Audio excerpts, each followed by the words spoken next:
एक आदमी था, सिर्फ एक आदमी, जिसको लोग बाबा यागा कहते थे और उसके नाम से पूरा अंडरवर्ल्ड कांपता था। उसने जब अपना काम छोड़ दिया, सबने सोचा कहानी खत्म हो गई, बट ये तो सिर्फ शुरुआत थी।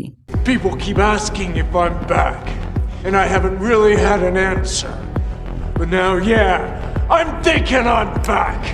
यह है जॉन विक यूनिवर्स, एक स्टाइलिश, ब्रूटल और मिस्टीरियस दुनिया जहां रूल्स भी हैं और उनको तोड़ने की सजा भी। मिस्टर जॉन विक कोई आम असैसिन नहीं था। उसने एक इम्पॉसिबल टास्क पूरा किया जिसके बदले उसको आजादी मिली। उसने हेलन से शादी की और अपना पूरा पास्ट छोड़ दिया।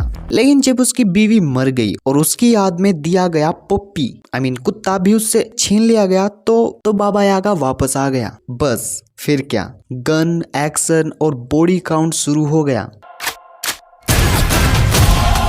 जॉन विक के यूनिवर्स में सेफ जोन सिर्फ एक जगह होती है, द कॉन्टिनेंटल, एक ऐसा होटल जहां किसी भी किलर को मारना मना है and rule is rule. Winston इस होटल का मैनेजर है और विंस्टन का राइट हैंड है लॉयल चैरन। यहाँ पे डील्स होती है, कॉन्ट्रैक्ट मिलते हैं और गोल्ड कॉइन्स चलते हैं। हर सिटी में अलग कॉन्टिनेंटल है, लाइक न्यूयॉर्क, ओसाका, रोम। लेकिन असली पावर होती है हाई टेबल के पास, एक सीक्रेट काउंसिल जिसमें 12 सीट्स होती हैं और यही वो लोग हैं जो कि पूरी अंडरवर्ल्ड चलाते हैं और इनके रूल्स तोड़ने वाले को भेजा जाता है एजुडिकेटर, और अगर बात और सीरियस हो तो एल्डर तक जाना पड़ता है। जॉन विक भी हाई टेबल के अगेंस्ट गया और पूरा सिस्टम उसके पीछे पड़ गया। जॉन विक के यूनिवर्स में पैसा चलता है, लेकिन नॉर्मल वाला नहीं, गोल्ड कॉइन्स। एक कॉइन में असैसिनेशन, होटल रूम या वेपन्स सब कुछ मिलता है। और सबसे डेंजरस चीज है ब्लड मार्कर, एक ऐसी कसम जिसे तोड़ने का मतलब है मौत। जॉन विक के पास भी एक मार्कर था और उसने जब रिफ्यूज किया तो बवाल शुरू हो गया। और अब बात करते हैं इस यूनिवर्स की टाइमलाइन की, सब कुछ कैसे कनेक्ट होता है। तो सबसे पहले आती है द कॉन्टिनेंटल मिनी सीरीज, जो कि 1970 में सेट थी जब यंग विंस्टन अपना होटल कंट्रोल करता है। उसके बाद जॉन विक का ट्रेनिंग फेस होता है रस्का रोमा के अंडर, जिसके ऊपर अब तक हमको कोई मूवी नहीं देखने को मिली।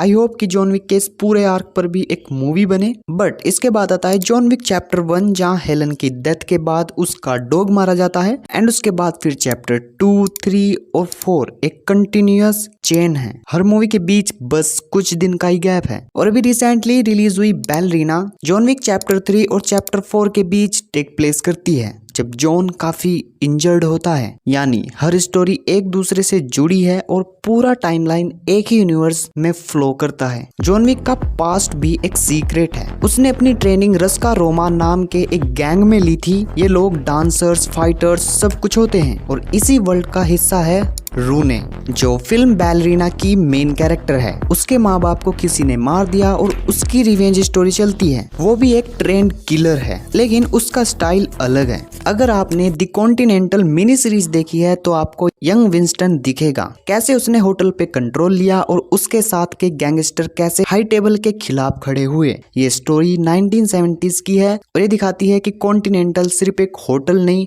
एक लेगेसी है। जॉन विक वर्ल्ड का सबसे बड़ा चार्म है उसका style, black suits, silencer guns, classic music पे वॉयलेंस और किलर का भी एक कोड होता है। यहाँ हर असैसिन के टैटू का मतलब होता है और हर रूल का रीजन। ये दुनिया स्टाइलिश भी है और डेडली भी। अब बात आती है आगे क्या, जॉन विक चैप्टर 5 आएगा या नहीं? ऑफ कोर्स आएगी ही, बिकॉज जॉन विक की मूवीज इस यूनिवर्स में अब ऐसी हो गई है जैसे अवेंजर्स मूवीज। आएंगी तो पैसा तो कमाएंगी मेरी जान। और स्टूडियो क्या चाहिए? पैसा। लेकिन चैप्टर 5 को आने में भी टाइम लगेगा, क्योंकि जो मूवी के डायरेक्टर हैं चैड स्टैनली की प्रोनाउंसिएशन में थोड़ी गलती हो गई होगी तो माफ कर देना। वो बंदा भी और प्रोजेक्ट्स में थोड़ा बिजी है, तो चैप्टर 5 आने में टाइम लगेगा। बट बैलरीना और दी कॉन्टिनेंटल सीरीज के साथ जॉन विक का यूनिवर्स एक्सपेंड तो हो ही रहा है। जैसी बैलरीना की एंडिंग थी तो उसका पार्ट 2 आ सकता है। और इसके साथ साथ ही रूमर्स और सुनने में ये भी आ रहा था कि केन की भी एक स्पिन ऑफ मूवी बन रही है। और हाँ, एक और क्वेश्चन की क्या जॉन विक सच में मर गया या फिर बाबा यागा वापस आएगा? कुछ भी हो, एक बात पक्की है, ये वर्ल्ड अभी खत्म नहीं हुआ है। जॉन विक की दुनिया सिर्फ एक्शन नहीं, एक रूल बेस्ड माफिया सिस्टम है जहाँ सब कुछ क्लासी भी है और खतरनाक भी। आपको क्या लगता है, क्या जॉन विक वापस आएगा या रू ने इस वर्ल्ड का नया फेस बनेगी? वेल, कमेंट में अपना ओपिनियन जरूर से बताना, और अगर बाबा यागा के फैन हो तो लाइक ठोकना मत भूलना। ऐसी और अमेजिंग वीडियोस देखनी है तो सब्सक्राइब भी कर लेना। And bye.